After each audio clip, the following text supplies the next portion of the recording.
Bien, muy buenas tardes. Bueno, acá tenemos el título de la charla de hoy. Vamos a ver ahí. Buen CPI da respiro a las tasas, ¿sí? A ver, una semana buena para el equity norteamericano. Al Merval lo rompieron todo, absolutamente lo trituraron.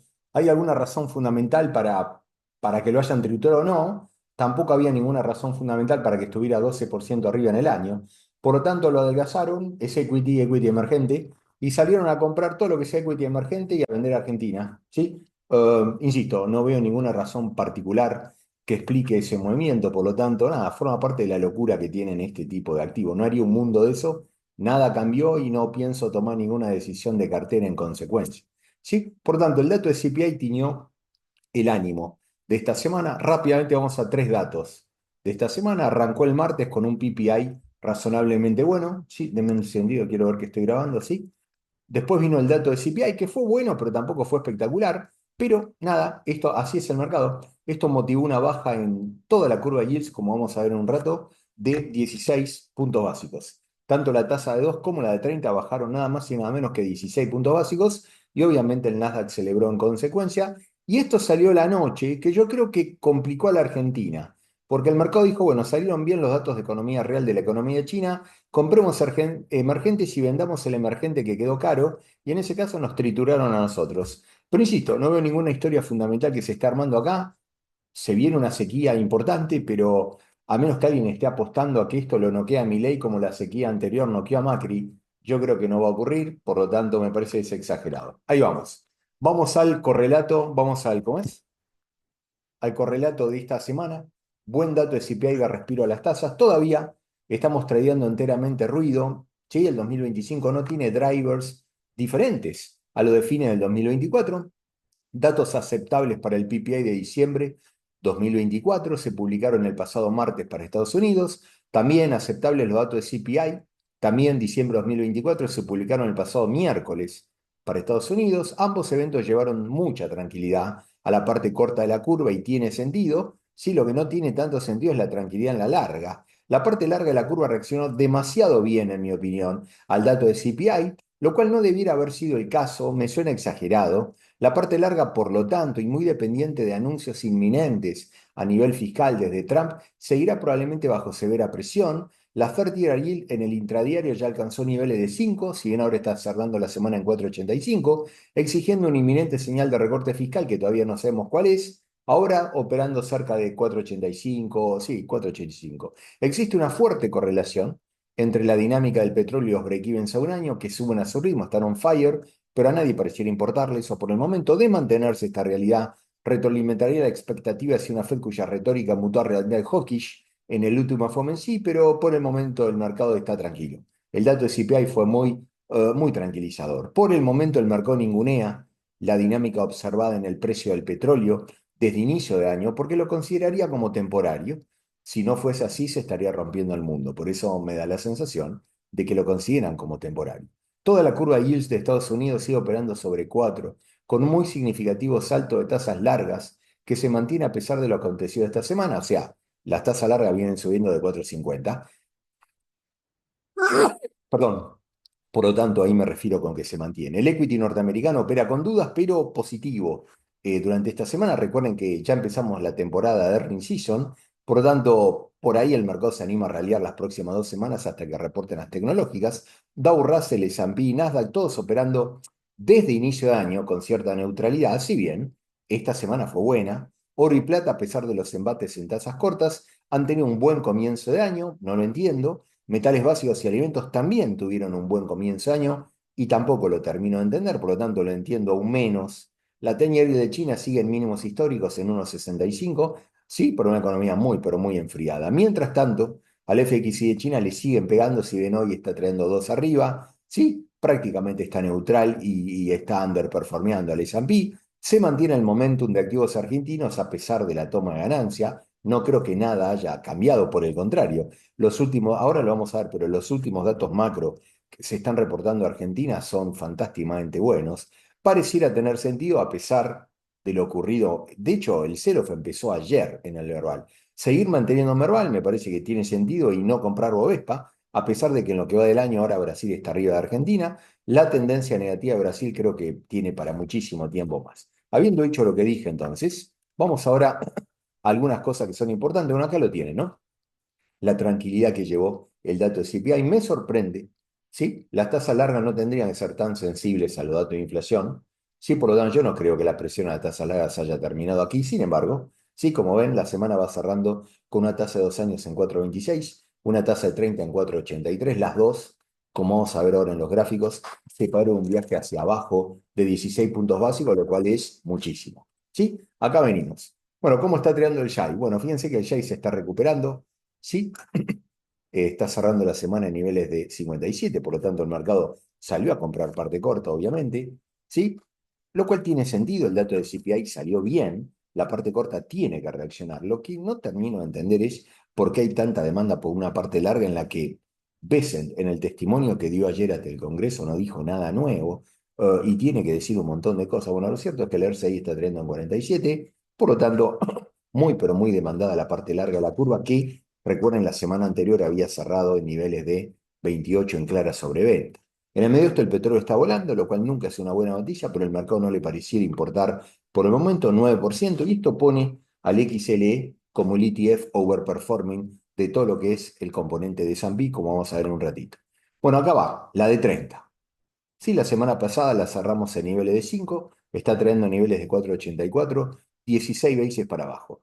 ¿Tiene sentido que haya reaccionado así ante el dato de inflación? No, no lo tiene, pero el mercado estaba totalmente sobrevendido y utilizó la excusa del buen dato de CPI para salir a comprar parte larga.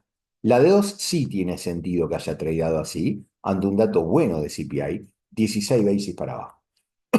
En el medio de todo esto, obviamente, con un petróleo que sigue firme, los break-even de un año están volando por el aire, lo cual te recalienta las expectativas de inflación de corto plazo. Y ahí viene la pregunta, ¿cambia en algo esto la expectativa del mercado? No.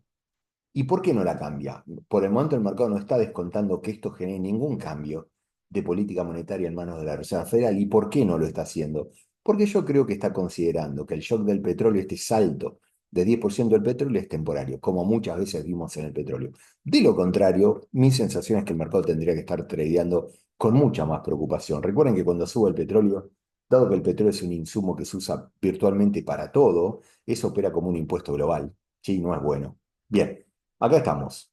Bueno, ¿cómo viene Brasil contra Argentina? Recuerden que yo no soy un fan de utilizar al RGT para medir performance argentina. Es un ETF que no tiene una representatividad tan alta de lo que es el verdadero Merval, pero no viene mal mirarlo igual. Bueno, fíjense que en estos 2 días nos acostaron lindo. Sí le pegaron 6 puntos a la Argentina en 2 días sin ninguna noticia puntual. No hubo una sola noticia en este frente. Por lo tanto, como venimos ahora, 2 puntos el RGT, 5 puntos Brasil, le empieza a ganar a la Argentina. Creo que esto es efímero. Argentina tiene para mucho más para arriba y el LWZ tiene para mucho más para abajo. ¿Sí? QQ contra TLT. ¿Cómo venimos en esta pelea? Nasdaq ya está en el año 2% arriba, TLT recupera toda la pérdida de inicio de año y termina break-even. Por el momento, ¿no? Termina la semana y el acumulado del año break-even. VIX, bueno, ante el rally que se pegó en esta semana, el VIX termina en 15,89, bajando 4 puntos el día de hoy, nada nuevo en este frente. Claramente el mercado se lleva muy bien con baja de tasas, tanto cortas como largas, especialmente cuando esa baja se correlaciona a una buena noticia. Y en este caso la buena noticia fue el muy buen dato de CPI. Muy bien, ¿cómo venimos el mercado de acciones norteamericano contra la Argentina, que había arrancado monumentalmente bien y se tomó ganancia? Acá claramente te vendieron a Argentina y te compraron el resto de emergentes. Bueno, en lo que va del año, fíjense que más o menos todos los índices norteamericanos están en la zona de 2 puntos. Así que no hay nada nuevo para decir. Estos últimos 3 días, contagiados con un muy buen dato de CPI, los índices norteamericanos recuperaron performance. ¿Sí? ¿Cómo viene acá el mejor sector performante del S&P en lo que va del año? A la mano del petróleo, el XLE, 10% arriba contra un S&P que está 2 puntos arriba. Por lo tanto, muy buen inicio de año para el XLE. ¿Cómo vienen los financials, que tuvieron una excelente semana como consecuencia de que los principales bancos arrancaron la earnings season y reportaron muy bien? Recuerden, la earnings season ahora pasa a ser el driver más importante de los próximos 20 días. ¿Ah? Y se nos vienen en 1 o 2 semanas el reporte de las 7 grandes. La semana que viene vamos a ver bien cuáles son las fechas, ¿sí? Pero básicamente las tecnologías reportan 15 días después que los financials. Por lo tanto, acá lo tenemos bien los bancos, especialmente una muy buena semana. Muy bien. ¿Cómo viene Brasil, el tipo de cambio? Bueno, fíjense que el real está apreciado 1,89 en lo que va del año. En esta semana, fíjense que yo estoy mapeando el viernes pasado, 326 mil millones de dólares de reservas. Ahora, una semana después, 327 mil. Por lo tanto, prácticamente no liquidaron en promedio reservas los brasileños en esta semana. El tipo de cambio por el momento se calmó. Vamos acá a la WZ. Muy buen comienzo de año en el WZ. Mi sensación que esto es efímero. 4,66 arriba. Este es un gráfico que lo miramos todos los días, ¿sí? Creo en algún momento del año, y yo creo que va a ser más temprano que tarde, el mercado va a buscar el 20,79, que fue el mínimo del EWZ en el COVID. China, muy fría a pesar de los datos de hoy. Sí, China hace rato que viene viviendo un momento bien albertista. Por lo tanto, la tenemos en 1,65 la 10-year yield. Por lo tanto, independientemente de que el dato macro de hoy, recuerden que cada vez que China te saca un dato macroeconómico hay que tomarlo entre comillas al dato, porque son chinos, son mentirosos, son comunistas, ¿sí? Pero a pesar de ese dato, la 10-year sigue en 1,65 y es esto lo que no termino de entender. ¿Por qué tan firmes los commodities con una economía china, que es el principal demandante en general de cuanto commodity dando vuelta en el mundo, no repunta? Bueno, son cosas que no termino de entender. Por lo tanto, digo, ¿cuánto de lo que estamos viendo en este incipiente inicio de año no es solamente ruido? ¿Sí? Veremos. La tasa de 30, 4,85, después de tocar 5 la semana pasada, tampoco termino de entender del todo este viaje. Como les decía, la parte larga de la curva no debiera reaccionar de esta forma a datos de inflación. Ese es un tema de la parte corta de la curva. Bueno, lo dejo ahí. 4,85, no creo que haya terminado acá, ¿sí? Esta historia de amor y odio entre los bond vigilantes y Trump. ¿Sí? Obviamente que toda la dinámica de tasas nominales está totalmente contagiada por tasas reales. ¿Por qué? Porque los break-even de largo plazo no se están moviendo. Entonces, si no se mueve el segundo componente de la tasa nominal, se mueve el primero, que es el componente real. Y a su vez, este como un componente real, como tantas veces vinimos diciendo en este último tiempo, tiene dos explicaciones. Una parte es riesgo sistémico que se empieza a cargar en la parte larga de la curva norteamericana ante un déficit que no cierra. Y por otra parte, tenés una economía que sigue siendo muy resiliente y tenés un cacho de crecimiento metido ahí. Bueno, esa es la historia. Esa es la historia de tasas reales con tasas nominales y, como vamos a hacer un ratito, break-even de largo plazo totalmente planchados. Acá viene otro gráfico que yo creo que, bueno, los venimos viendo hace un par de semanas y creo que lo voy a mirar todo el año. Pareciera que sigue la misma historia a pesar del rally en la larga. Yo creo que este año vamos a tener esa curva azul, que es la parte corta de la curva, relativamente tranquila, y esa parte amarilla es la larga que va a ir y venir violentamente, tal como hizo esta semana. Así que yo creo que la tasa de 30 con muchísima verticalidad, la tasa de 2 mucho más tranquila, para un contexto inflacionario que pareciera estar bajo control y para un contexto recesivo que no pareciera existir por ningún lado. Por tanto, eso debiera dejar condenada la tasa de 2, tradeando en un rango razonable. Vamos acá. Bueno, esto es un poco lo que les explicaba recién. El componente inflacionario de las tasas largas está totalmente planchado en 2,35 con los break-even de largo plazo. Algo de acción hay en los break-even cortos como consecuencia del petróleo. Por tanto, en el largo el mercado está tranquilo, en el corto el mercado ve un problema, pero lo ningunea. Punto. ¿Sí? Pendiente la curva en 43 basis, nada nuevo. Y acá venimos. ¿Cómo vamos cerrando la semana a pesar de un rally muy, pero muy violento en la tasa de 30? Bueno, claramente la tasa de 30 está muy por encima de la media de 200 días, lo cual te dice que el mercado dice, bueno, que hoy, esta semana raleamos, pero hay un montón de cosas que nos tienen que anunciar para definitivamente cambiar de tendencia. Por lo tanto, la tasa de 30 no cambia de tendencia, va cerrando la semana muy por encima de la media de 200 días. La de 2 sigue tradeando por debajo de la media de 200 días, por lo tanto tampoco cambia tendencia. ¿Y eso qué quiere decir? Independientemente de la retórica hawkish que eventualmente quiera articular la Fed, sí, el mercado entiende que no hay grandes problemas inflacionarios, por lo tanto la Fed no tendría que estar demasiado activa en política monetaria hawkish y eso implica que la tasa de 2 está trayendo por debajo de la media. Por lo tanto, acá viene la gran diferencia, ¿no?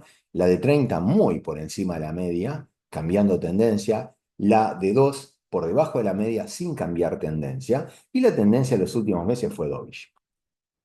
¿Cómo viene el dólar index? De la mano de tasas de punta, bien, arriba de la media de 200 días. El euro sin grandes cambios en lo que va de este incipiente año. En algún momento creo que va a tradear abajo de 1. El yen sin grandes cambios tampoco. Oro. Otro trade que me gusta mirar. ¿Cómo viene el trade oro contra Nasdaq? El oro le saca un punto al Nasdaq. 3 puntos el oro, 2 puntos en nada. Como ven, no hay grandes cosas, no hay nada nuevo que se esté armando todavía. Argentina, tremenda piña le pegaron a Argentina. A pesar de datos muy buenos, está bien, uno podría decir esto está totalmente anticipado. Acá dicen, esto lo publicó el Ministerio de Economía, ¿no? Durante el primer año de gestión se acumuló un superávit financiero de 0,3 del PIB y un superávit primario de 1,8. ¿Sí? Nada. Tremendo dos números, impensados un año atrás. Y acá un gran amigo que tengo, ¿sí? Dice el gran Kovacha Kovalchuk. 2024 el superávit primario fue de 10.000 palos, 1,8 del PIB. El esfuerzo ya está hecho. Con solo mantener ingresos y gastos en términos reales, se dice en positivo.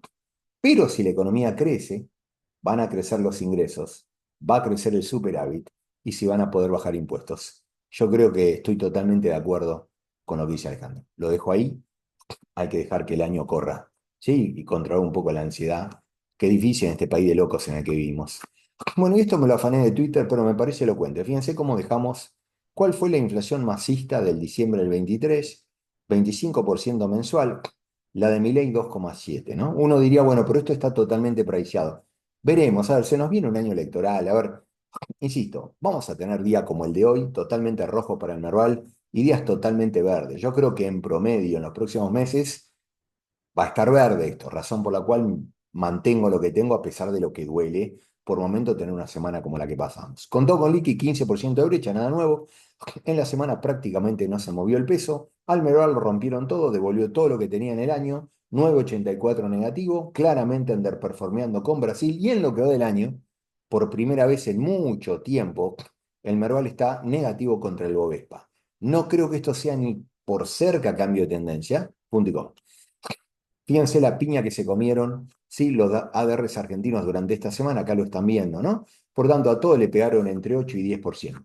¿Hubo alguna razón fundamental? Yo no encuentro ninguna, no encuentro ninguna, pero es verdad, tampoco había ninguna razón fundamental para que el Merval estuviera 12% arriba en el año. Listo, te adelgazaron, te lo dejaron en cero, arrancan de nuevo. Bien, semana de Estados Unidos, yields, parte cortísima de la curva. El mercado está esperando para diciembre del 25 una tasa de referencia en 3,91, lo cual significaría un poquito más de 6 cuts, incluyendo los 4 ya hechos en el 24. Esto la semana pasada lo habíamos dejado creo que en 5,70. Pronto el mercado cierra la semana un cachito más dovish y tiene sentido porque el dato de inflación salió bien. ¿Cómo vamos cerrando la semana? 4,26 la de 2, 4,83 la de 30. Pendiente de la curva en 34. Y acá viene. ¿Qué le pasó a las tasas en la semana? Fue una semana dovish. La de 2 bajó 12 basis respecto al cierre del viernes pasado. La de 30 bajó 11 basis. Entiendo por qué bajó la de 2, no termino de entender por qué bajó la de 30. ¿Sí? Equity. Bueno, acá venimos con las rotaciones que se pusieron de moda de que ganó Trump. Fíjense que esto lo estoy midiendo en la semana. Una buena semana para equity norteamericano que clavó 3 puntos. Una buena semana para el TLT que clavó 2 puntos. Buena semana para criptos. Muy buena semana para criptos. Y Argentina la rompieron todo y PF 8 abajo. ¿Sí? A nivel sectorial, ¿quién sigue ganando sectorialmente? Bueno, energía ha tenido una muy buena semana, 6,40, pero fíjense que Financial clavaron 6 puntos de la mano de muy buenos reportes de Goldman, de Citi, del JP, etcétera, etcétera, etcétera. ¿Cómo vimos en las rotaciones de esta semana? Hay una cosa que no entiendo. ¿Por qué en un contexto pro crecimiento y utilities está overperformeando al nada? Por eso es lo que le decía hace un rato. Yo creo que hay algo de ruido dando vuelta acá, ¿no? No termino de entender algunas relaciones, pero no tiene sentido que el XLU le esté ganando al Nasdaq. Pero lo cierto es que ocurre y al mismo tiempo Staple pierden contra el Nasdaq, Healthcare pierde contra el Nasdaq, Coca-Cola, que también es un trade defensivo, pierde contra el Nasdaq, ¿no? No puedo entender la diferencia entre estos cuatro números. Ok, emergentes. Bueno, fíjense, en la semana trituraron al Merval, literalmente lo trituran. ¿Cómo estamos en el año? El Merval está neutral en el año, se comió todo el rally de estas 2 semanas. Nuestros amigos zurdos latinoamericanos, México 2 arriba, Brasil 5 arriba, Chile 2,80. Por lo tanto, fueron directamente a buscar a Argentina, dijeron que quedó caro acá, Argentina, reventala. No hubo noticia, no hubo un carajo. Está bien, uno podría decir, se viene una sequía, bueno, whatever, me parece demasiado exagerado. Pero también es cierto que no había ninguna razón para argumentar el más 12 con el que arrancó el año. ¿Sí? Lo cierto es que, ¿cómo viene ahora? El equity norteamericano 2,31 arriba, el Merval neutral, y Brasil 5 arriba, por ejemplo. ¿Cómo viene China? China está neutral en lo que va del año, zafando por el 2% que está clavando hoy, ante, entre comillas, los datos de macroeconomía que reportó el gobierno chino en la madrugada de hoy. Acciones norteamericanas, buena semana, todas entre 3 y 4 puntos. Las 7 grandes, atento que se nos viene la temporada de reporte de resultados de estas. Muy bien todas, Tesla clavó nada más y nada menos 11 puntos en la semana. Commodities, siguen firmes. Insisto, puedo entender por qué el petróleo sigue firme, porque hay quilombos geopolíticos.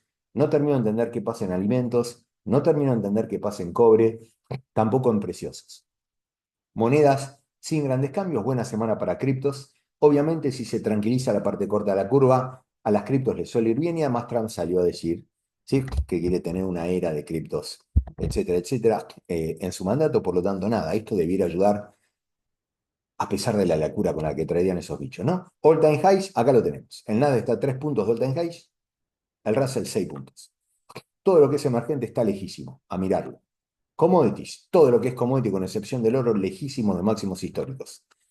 Fantástico. ¿Cómo viene la performance del oro en esta semana? Bueno, fíjense, prácticamente no se movieron los preciosos durante esta semana, lo cual tampoco tiene tanto sentido. La parte corta del curva bajó fuerte, hubiera sido una excusa para que raleen. Por eso digo, hay cosas que no estoy entendiendo. ¿Cómo viene el Chow Chinese? Bueno, de más 38 ahora están 17. Recuperaron algo ahora, seguimos con la incógnita de China. Fantástico. Equity chino contra norteamericano. ¿Cómo viene la pulseada? Dos arriba del S&P, break-even los chinos. Tendencias y pricing. ¿Qué tan lejos estamos de all-time high? Russell, 6 puntos del all-time high. Dow, 3 puntos de all-time high. SPY, 1 punto. El Nasdaq, 3 puntos. QQQ contra TLT, ganando el QQQ. Y acá venimos comparando al, yo diría, al activo preferido para reflacionar contra el resto de los activos. Nasdaq contra Brasil, pierde el Nasdaq. 4 contra 2. Nasdaq contra emergentes, gana el Nasdaq. 2 contra 1. Nasdaq contra oro, gana el oro. Por eso insisto, se está armando el año. 3 contra 2. Q contra la plata, gana la plata. 5 contra 2. Contra cobre, gana el cobre. 9 contra 2. Me parece muy exagerado esto, no le encuentro en historia, la historia de commodities. Petróleo, 9 contra 2. Con lo cual todo lo que es commodities está triturando al trade reflacionante del Nasdaq. Y uno diría, a ver, ¿en qué condiciones suben fuerte los commodities? Cuando hay guerras, cuando hay mucho crecimiento global, y yo no veo ninguna de las dos cosas dando vuelta. Por eso insisto, no termino de entender lo que está pasando acá.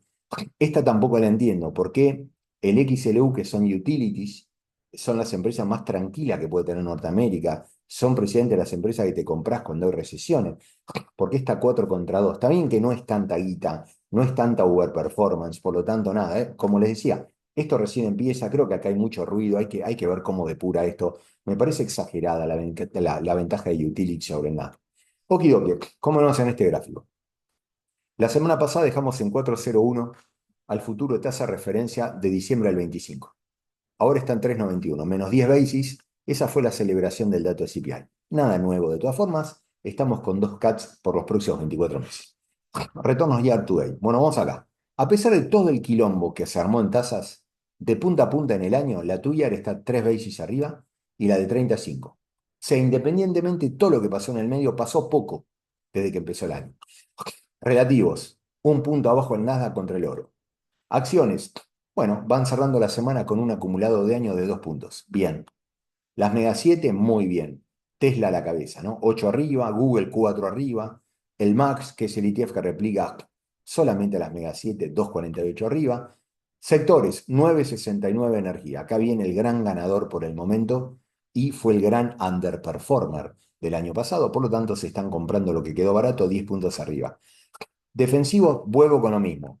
No entiendo por qué utilities le están ganando al Nasdaq. Lo dejo ahí. Emergentes.